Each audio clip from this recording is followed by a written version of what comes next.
Ladies and gentlemen, welcome. You are listening to Sons of Ours podcast. My name is Ian Wintering. And I am Micah Flores. We are your hosts today. And now, before we get started with this episode, which we have some great content lined up for you, we have to give a very special thanks to a very special person. Her name is Teresa Ornelas. She is a Knight of the Holy Sepulchre, and she has generously donated these sweet new microphones and stands and this table that we're recording on today. Right. So she gave us all the new equipment for our podcast that we had talked about a while back. And yeah, we're just extremely grateful because now we're not borrowing the Vigil Praise equipment downstairs and having to haul it up, 2 stories in order to get everything set up. So we have our own equipment officially. And just to give a little shout out, not only is she a Knight of the Holy Sepulchre, but she actually owns her own company. And it's one of those like shirt, hat printing companies or whatever. So if you have like a logo, you just put your own logo on the hat or whatever. So her company is called Great Impact. Nice. And they do a lot of stuff in the Diocese of Phoenix. They're a super great Catholic family. So cool. Just a little shout out to them. But yeah, so here in the studio today, we actually have 2 different guests with us. And so why don't you introduce yourselves? So yeah, hi everyone. My name is Colum Larkin. I'm from the city. Hi, Colum. Hey, what's up, guys? I'm from the city of Overland Park, Kansas. I'm a seminarian studying for the Diocese of Kansas City in Kansas. Not Missouri. Not Missouri. Not Darn Missouri. right. Missouri is the dark side. Missouri. And then to my right, we have... My name is Jeffrey Calvert. I'm the other part of the package deal, along with Colum. I'm also from Overland Park, born and raised, grew up there. I'm from Holy Spirit Parish, and I study also for the Archdiocese of Kansas City in Kansas. Not Missouri. Correct, still not Missouri. And just like Colum, I am in my 2nd year of pre-theology. Sweet, yeah. So you guys are from the same area of Kansas. We live 5 minutes away. Yeah. And you didn't know each other you growing up? Well, he didn't live in Overland Park. So I've moved around a lot. I was born in Salina, grew up in Omaha, lived in Iowa. So that's right. Moved That's right. around a bunch. Okay. But even when we first met each other, we didn't like each other. Yeah. Oh, man. That's kind of funny. I sense a story behind this. Yeah, so so I went to Benedictine College, which is just a small Catholic college in the diocese, and so we met on a discernment retreat, and We were roommates. We were roommates because our vocations director thought we would get along really well. He had met both of us independently. He was like, Jeffrey and Colum will really hit it off, and he put us in the same room, and we barely talked to each other that entire week. Yeah, I mean, I'm discerning, I'm nervous. I don't know what I'm doing. And I know like 2 people there and I just want to hang out with them. And here's this guy that I don't know. And I'm like, comes in like a big shot. Yeah. Well, I knew exactly 0 people there. So I was like, all right, I just got to go to this retreat, do my discernment, and then go back to school. And that's all I'm here for. But so the funniest part is because Colum and Jeffrey are now like best friends. And they hang out a lot. Yeah. At the seminary and spend a lot of time together. Yeah, because Colum and I, we came to SJV together for our interview during the summer, and we both knew that we were going to be on the same flight. And you're like, oh no. Yeah, and so I get to the airport first, and I just am reading Great Gatsby, trying to, keep my head in the book, just not look around, not see if he's here. But at some point, I see that he shows up, so I keep my head extra in the book. But at one point, we end up making eye contact with each other. And so then at that point, you can't just ignore each other. I know he's there. He knows I'm there. So I remember I was doing the same thing. I scoured like the entire terminal, and I walked all the way to the end and thought, like, nice, he's not here yet. Something must have happened. He's not going to seminary anymore. And my gosh. And this is when I turn around funny. and Jeffrey and I lock eyes, and I was like, no, okay, all right, got to go talk to the weird kid. Take up your cross to save your sake.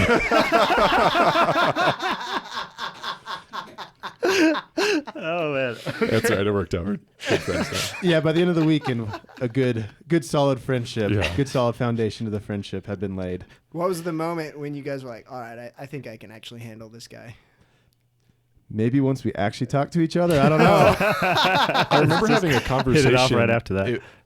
In the ride home the ride to the seminary from the airport. I think we talked about movies. Someone brought up some topic that we both believe it or not, we're very opinionated people. And so we both had some strong opinions, and we agreed at first. And I remember just thinking, I was like, oh, nice, this guy, I can actually talk to him for starters, and we seem to be getting along pretty well. So Yeah, and so that's part of what we want to talk about today. We want to talk about friendship. We want to talk about community life here in seminary. Hopefully these guys are going to share their stories about how they came to seminary very briefly, and then we'll jump in to the experience of community life in college for them, and then the experience of community life now in seminary. So why don't we just start with Colum then? So Colum, where do you come from, and how was it that you ended up coming into seminary? yeah, so as I mentioned earlier, my family kind of moved around a lot. We just effectively followed just promotions that my dad was getting so that we had enough money to go to Catholic schools. And it's kind of funny because that was just much of my childhood, was not really having a long community. It was like kind of moving from one town to the other. And so effectively, cradle Catholic, very devout family. I, like so many, Americans do, just kind of fell into a sinful party life in high school and into college. By the grace of God, I went to Benedictine College in Atchison, Kansas. And it was during my time there that I had a very deep conversion experience, met the Lord for the first time, encountered him in his love and in his mercy. And it was just, completely life-changing to just have him present himself to me in my life. And so, it was amazing to go through that conversion, particularly in such a great Catholic community. Because if you're not familiar with Benedictine College, it's one of the best Catholic schools in the nation. It's pretty small. It's like 1,800 kids, but the kids who go to school there are just amazing human beings. The president always says it attracts, just the highest quality of student to it. And so, it was beautiful to experience that conversion in the midst already of a community, and to look around and to just say, like, wow, these are normal people who I would already want to be friends with, who are also going to mass every day. They're praying the rosary. They're living these virtuous lives. They're just living the Christian life. And so it was a great help for me to feel normal and Catholic at the same time. And so, Right. Yeah. And so it was cool to just get that gift from the Lord. And so, as I progressed in school. I was going to go to medical school. I was going to be a doctor. That was my plan. It was kind of funny as I saw most of my friends kind of pair up, start to date, start to get serious, getting engaged, getting married. I looked into that myself, and there was just a deep part of my heart that was not satisfied by that life. And so it was at that point in time, I started going to spiritual direction and not really knowing what I was looking for, but just wanted to grow closer to this man, Jesus Christ, whom I had met my freshman year. Just wanted to follow him wherever he would lead me. And it's right. Led me to that discernment retreat to room with this really weird kid named Jeffrey, who I didn't want to be with. And it was just one door opened after another. And before I knew it, I was like, oh, wow, okay. I think God might be calling me into the seminary, at least for maybe 1 year, maybe for a couple months, just to kind of check it out. We can put the whole medical school thing on hold, but for now, I'm willing to go give this whole seminary thing a try. And so, I came out after I graduated, and it's just been a truly blessed experience like we're going to talk about later, just see all the good things that were in that community at Benedict and have just been enhanced and fulfilled and made all the better in the community here at the seminary. Right. Awesome. And so Jeffrey, what was your life like before Colum? Oh my gosh. Yeah, obviously way worse. Just a bunch of repressed memories that I'm working through with Dr. Kovacs. The dark ages. Well, like Colum, I also grew up as a cradle Catholic, went to Catholic grade school, Catholic high school, but it wasn't until college, just like Colum, that I really made my faith my own. And it was something that really just happened by happy accident, because the first week or so when I was at KU, I went to the University of Kansas. And the first Sunday, one of my... Let's go, Jayhawks. That's right. One of my pledge brothers, because I was in a fraternity, Sigma Nu, and one of my pledge brothers asked me if I wanted to go to Mass at the St. Lawrence Center. I was like, yeah, that's probably something I should do. And so I went with him, and it just so happened that it was the registration weekend at St. Lawrence, since it was the first week of the school year. So yeah. during the homily, the priest, Father Steve, he gave the whole rundown of all the different things that you could be involved with, or the different opportunities that St. Lawrence had for you to get involved. And they had a little registration card that students could fill out. So he's going through it, and he was talking about this thing called Focus, the Fellowship of Catholic University Students. And he mentioned that it was Focus's first year at KU. And so I was like, great. I'm going to check the box that I am interested in this, because it's their first year, clearly some fly-by-night operation. They'll be gone next week, and I can say, well, I tried. And yeah, so I never thought that I'd hear from them again. But if you know anything about Focus, you can guess what happened. I did hear from them, and I was just a timid little freshman who didn't have the guts to say no, that my registration was actually a lie. I'm not interested. See you never. And then my sophomore year, a new missionary came along, and his name was Derek. And I was just really struck by the joy and the confidence that he had.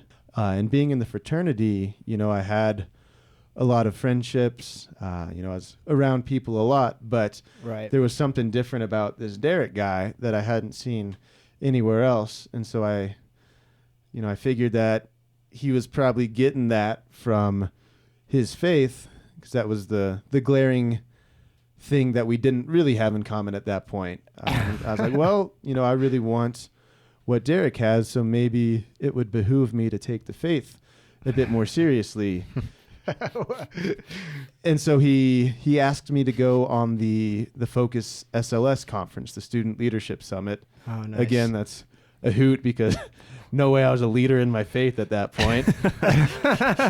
But they asked me, and I went, and it was really the first time that I encountered young people enthusiastically and willingly going to Mass, as well as the first time that I really did adoration, and just seeing the way that, even the fact that young people wanted to live their faith and could live their faith and seemed to really be getting a lot out of it, and that it wasn't just something for people down the road as they get older.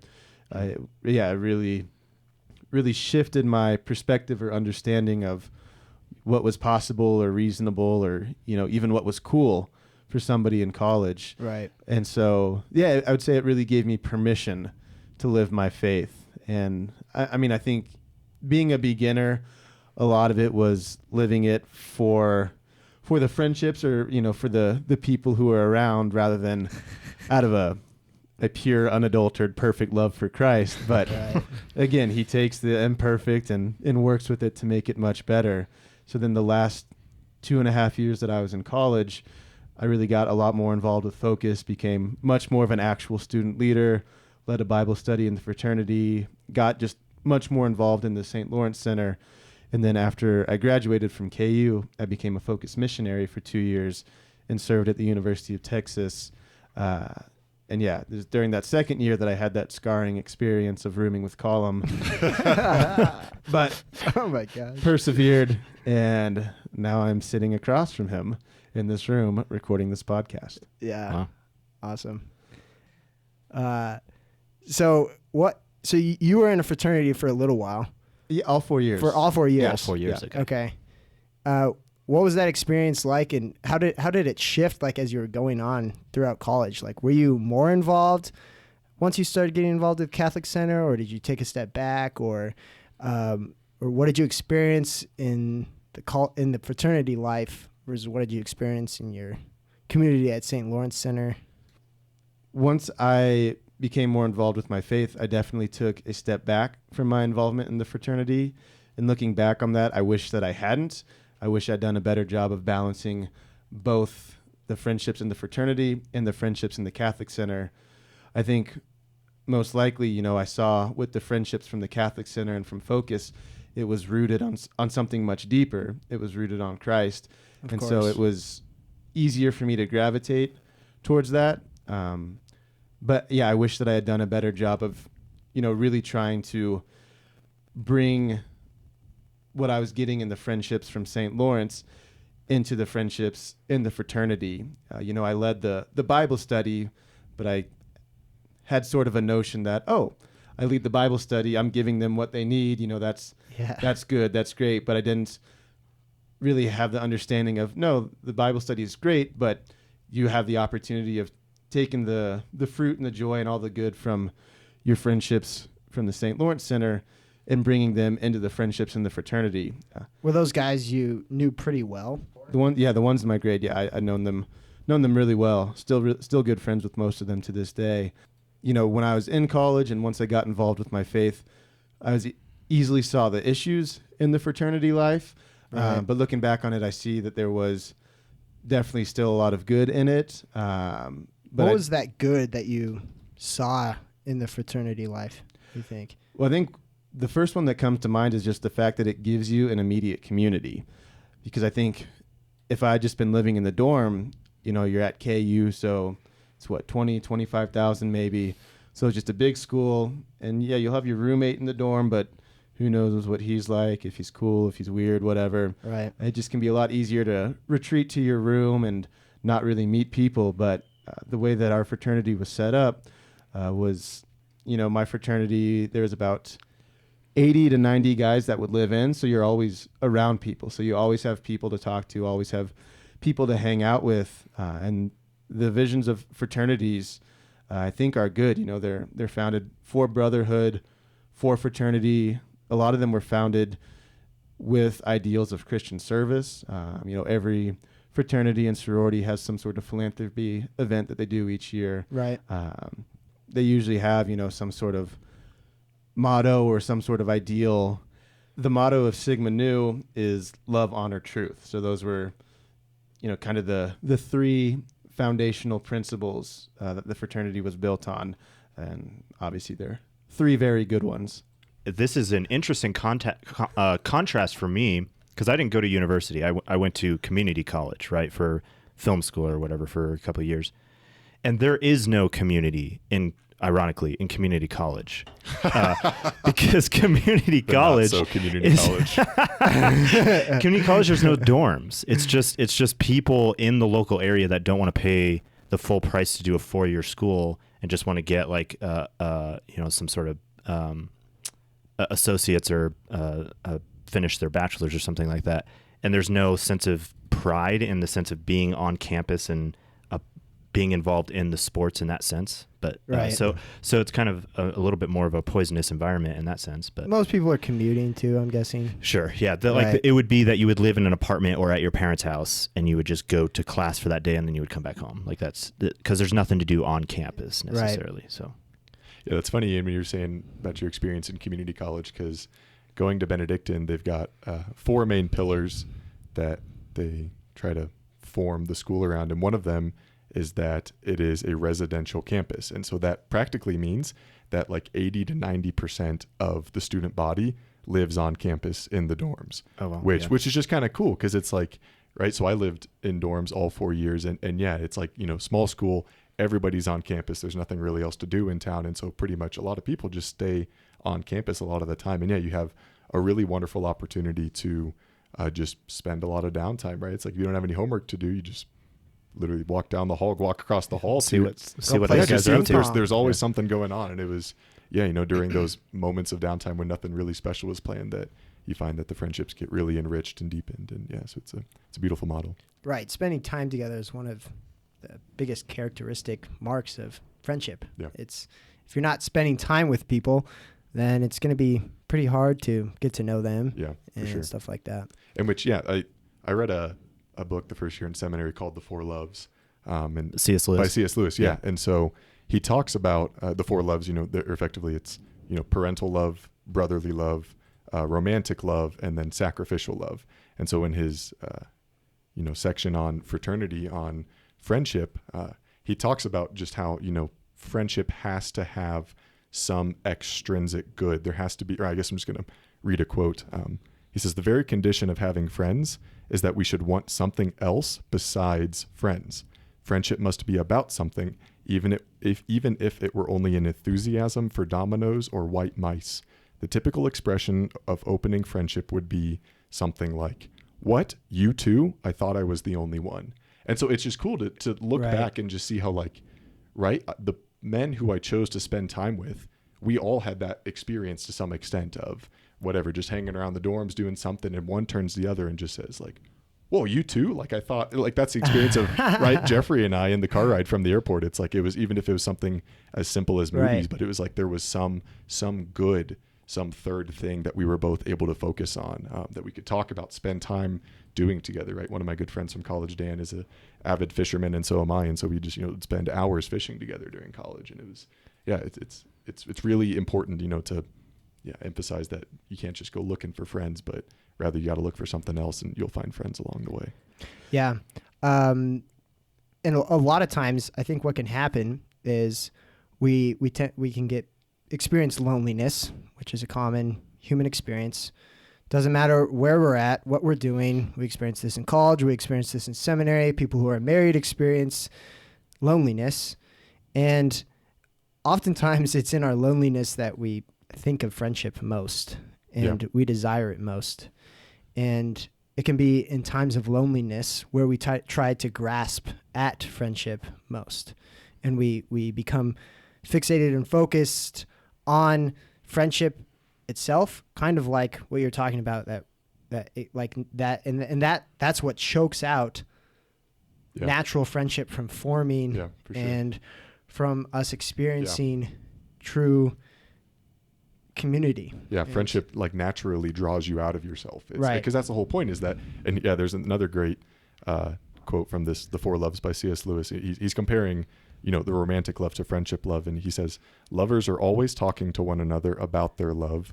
Friends hardly ever about their friendship. Lovers are normally face to face, absorbed in each other.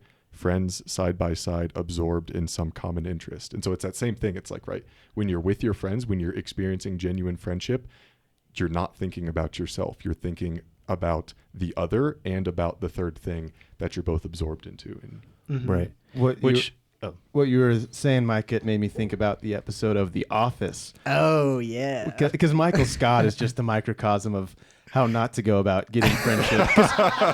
Because he's just obsessed with the friendship itself, not, seeking a common good, and the friendship flows from that. But it makes me think of the episode where he pulls out his home video from when he was a kid, and he appeared on some show that had some mouse, rat, muskrat thing as a host.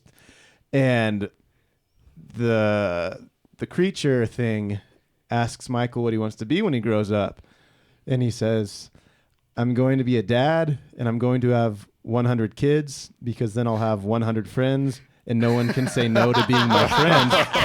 Oh my gosh. The rat thing just looks at him with the most horrified, amazed expression that I've ever seen. It was just, this is sad. This is somebody that does not understand friendship or how to go about getting it, but clearly wants it. Right.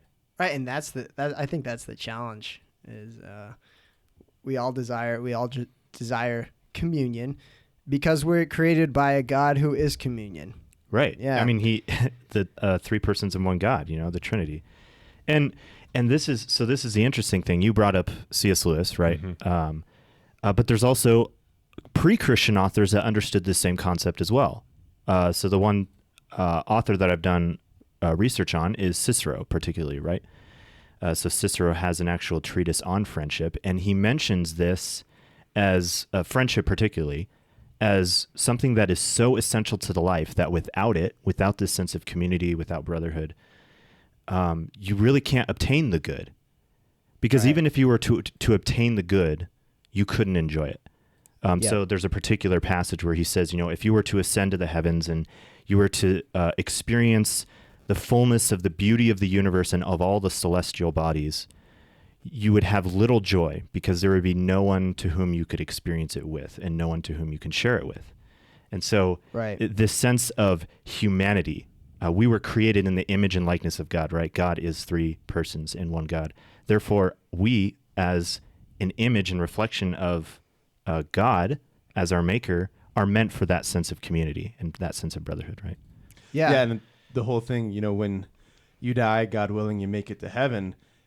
you're spending eternity gazing at the beatific vision, contemplating the essence of God, the essence of your deepest friend, the one who created you. So Right. your whole eternity is spent Right. with communion. And And you're doing it with others, right? The communion of communion saints. of saints. Right. Yeah. Exactly. Yeah. And that the thing is it can be such a struggle sometimes. We have so many fears when we come into friendships. We have different anxieties, that if people knew who I was, or if they knew everything about me, then they wouldn't want to be friends with me. Or we just think that we have all these weird quirks or something. And I think the experience in seminary is that though people kind of have some of these weird quirks that we start to see that come out, there's something unique about each of the brothers that we can praise God for. I remember there was another, I forget where I read this, but I was reading some quote where someone said, it is impossible to actually hate someone, for if you really knew them, you could not hate them. So if you think that you don't get along with someone, you really don't like this person, the reality probably is you just don't see the fullness of their goodness. You don't see their talents. You don't see their skills. You're disliking and hating something that isn't actually who they are. And so, so it's that beautiful experience. I mean, I've had it multiple times in my life of someone who I don't really get along with. You and me. That's a perfect example. Isn't that so funny? Yeah. I don't really get along with this guy. I don't seem to have anything in common with him. And then I actually get to know him, and it's like, oh, wow. Oh, my gosh. When we started spirituality year, by that point, Colum and I were friends, but you enter spirituality year and there's Colum, myself, and there was 23 other guys. And after a couple weeks, I'd identified, 4 or 5 guys that I just I don't like this kid. He seems weird.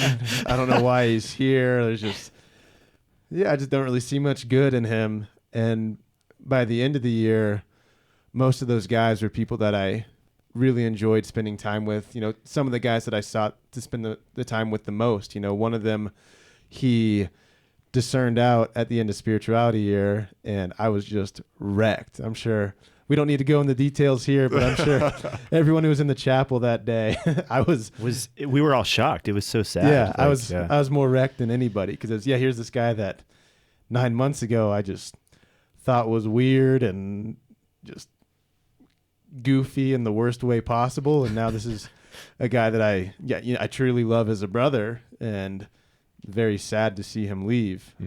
Right. Yeah. And so as we get to know our brothers, we see how they are so much different than us. And when we see how much different they are than us, then we come to know ourselves better. And that's ultimately then how God is able to reveal our vocation. He's able to reveal our hearts to us, what he has implanted there, how he has made us, and how our gifts are going to be used at the service of the church, at the service of others. And so I think that seems to be why community life is always talked about in Christian circles. One thing that I think is cool is that, so right now at SJV, there's 5 of us from the Archdiocese of Kansas City, Kansas, and I've been really pleased about how this year we started doing, us 5 Casey guys, we hang out all the time. Yeah, but you guys all naturally get along. Right, well. yeah, which is beautiful and a great blessing. But we made sure this year to every 2 weeks roughly to get together and really be intentional. So we hang out, of course, but before we do that, we get together, and it usually takes about an hour for the 5 of us, and we share what's been going on in our lives the last couple weeks, and not just who did I beat at Mario Kart last weekend or whatnot, but what's going on in my soul? How has prayer been? Yeah. How's discernment? How is just life in general? How is that affecting me? What do I need prayers for? Here's how you guys can support me. Here's what I need from you guys. And it just I think I've seen a deepening in the friendship between the 5 of us this year, and just a greater understanding and self-knowledge for each other, which you can't help but then grow in love for the people as you know them more deeply, and as they're more vulnerable with you and you're more vulnerable with them. Yeah. And it's cool because we always try to pair it with some, again, just like generally fun activity. Like we get together and we'll meet for an hour and we'll share, we'll be vulnerable, and then we'll just go watch a game, like go out to eat or do something fun together. And it's been, very beautiful to see how the vulnerability, the intimacy that we're forming amongst us 5 brothers has actually made the fun part then more fun, more relaxed, more easy to just kind of enter into this leisure with each other. Because again, it's like, right, these quirks, these certain things that might bug me about one of the guys. It's like, well, I now see that in the context of this deeper vulnerability that they've shared. And so now when I'm really entering into leisure with them, it's free, it's easy. It's just, okay, right? I know who you are and I know how I can act around you, and I know that you'll love me as I am.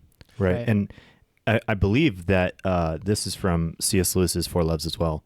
But he has this absolutely beautiful quote, particularly about vulnerability.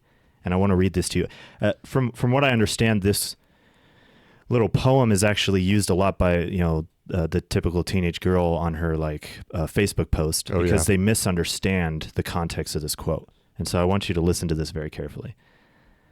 So to love is to be vulnerable. Love anything and your heart will be wrung and possibly broken. If you want to make sure of keeping it intact, you must give it to no one. Not even an animal. Wrap it carefully around hobbies and little luxuries. Avoid all entanglements. Lock it up safe in the chest or coffin of your selfishness. But in that casket, safe, dark, motionless, airless, it will change. It will not be broken. It will become unbreakable, impenetrable, irredeemable. To love is to be vulnerable. Wow. Yeah. Yeah. I mean, that hits it on the nail on its head, Right. with the importance of vulnerability in friendship and in community life. One of the best memories of my life is senior year of high school, the Kairos retreat. Oh, yeah. Yeah, I don't know how many people listening are familiar with Kairos, but it happens, typically junior or senior year of high school. And so my high school, St. Thomas Aquinas, we did it senior year. And, you go on it. And so you've been with these kids in your grade for the past 3.5, 4 years or so. And because, even though you may not like everybody that was there, at least going into it, Right. And because of the leader's example of vulnerability, the walls are torn down, and you're really invited to see the inner recesses of these people, not just the bits that they've shown during the school day the past 3 or 4 years, but there's really no fear, no inhibitions about sharing your own soul, sharing some of the deepest wounds that you have, some of the biggest struggles. And I think it's beautiful because you were talking about a little while ago with the whole friendship is based off you too. I thought I was the only one. And that was right. the great thing about Kairos is people would share and you were like, oh my goodness, I thought I was the only one. And it was just awesome because Right. walls would come down. It just really gives you permission to be okay with your imperfections, be okay with your brokenness, and having that be a foundation for friendship. Because I think, as it might have been Colin was saying earlier, or maybe it was even just we were talking before we went on air, but some of the deepest friendships aren't based off the good, but it's based off kind of the brokenness and the imperfections that you share in common. Yeah. Right. Because you don't have to be vulnerable to share the good with each other. It's like, Right. oh, you're great at golf. I'm great at golf. This is all hypothetical because I'm not great at golf. It's like, cool. Yeah. I've shared something good. But you don't know me really. Right. Yeah. Yeah. We've actually had a couple homilies in the last couple weeks in which priests have mentioned that. And yeah, there are these 2 lines that have stuck out to me. One of them is that the Christian life is nothing but sinning and going to confession. And then the other line is that Right. The Christian life is just me being broken and God being merciful. And those 2 just overlap perfectly. And yeah, this fits right into what Jeffrey was saying of how right? We have these friendships that form around the good, around, right, this exterior thing that we're both looking at in the seminary, right? It's this desire for ordination, for the salvation of the people of God, for friendship with God. But the friendships that we form around those good things really, really deepen when I seek mercy from one of the brothers whom I have harmed. It's a papal letter or encyclical or something. Divus et misericordiae. There's a line in there that says mercy breeds intimacy. And that's just, I found that so true in my life of how much deeper a friendship will go when you have the courage to walk up to a brother and to just say, brother, I have harmed you. I have wronged you. I am sorry. I might have even done it maliciously out of my own fault, whatever it is. I have no excuse.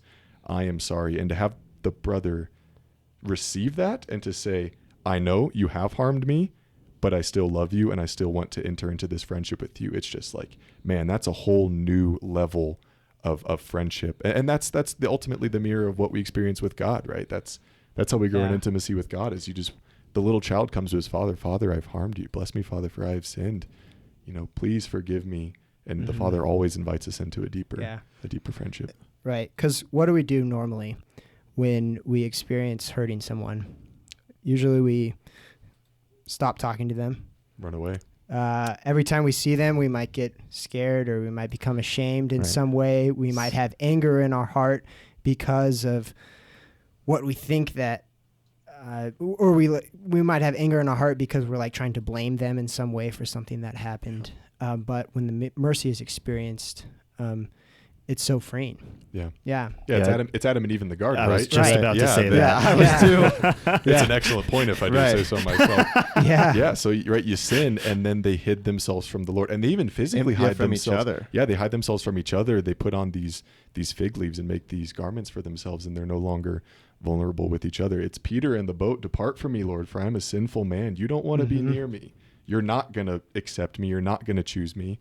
And it's just beautiful to see how our Lord does not run away from him or walk away from our first pope in that boat, but rather he chooses and calls him in his sinfulness because he understands it better than Peter does, right?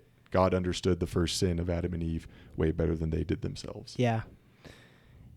And I don't know what you were talking about with confession earlier too. It's where we experience the mercy of the Father. Yeah. The words of absolution start, God the Father of mercies. Yeah. Yeah. Right. It's the Father looking for his prodigal son to return. Right. And so we experience it in God and we experience it in our brothers, and that's what allows us to flourish in friendship. And in seminary, it's been awesome experiencing that. Because in seminary, living in parish houses, living in close proximity to each other, there's nowhere to run. Oh, yeah. Right. You can run to your room, but the guy you're mad at is right next door. And so it's either you just live in your misery or you make reconciliation with your brother. Yeah. And usually you end up making reconciliation with him. Yeah. And you experience that freedom that we've been talking about. It's tremendously powerful to free us to who God has made us to be.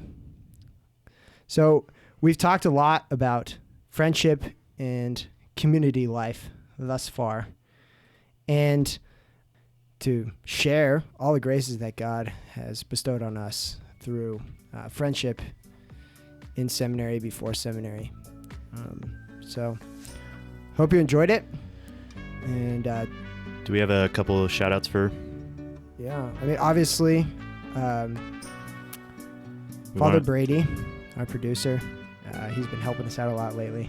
And so we're really grateful for his fatherly guidance. Right. And then we also want to thank Colin and Jeffrey for taking the time to come on today's show. So not only did they take the time of their day for this episode, but we also did a ton of pre-planning before because we had no idea what we were going to talk about. So I want to thank you for your patience. We had a beer with it, so Yeah. it made it. I've had worse afternoons. Yeah. Yeah, and then obviously, like we said at the beginning of the episode, we want to thank Teresa and her generous support for allowing us to get this new equipment to be that much closer to being a little bit more professional. If you want to be professional, you shouldn't have Colm and I on. Anyway, that's all we have for you today. Thank you Yeah. for listening to Sons of Ours podcast. That's ours with an A. See you next time.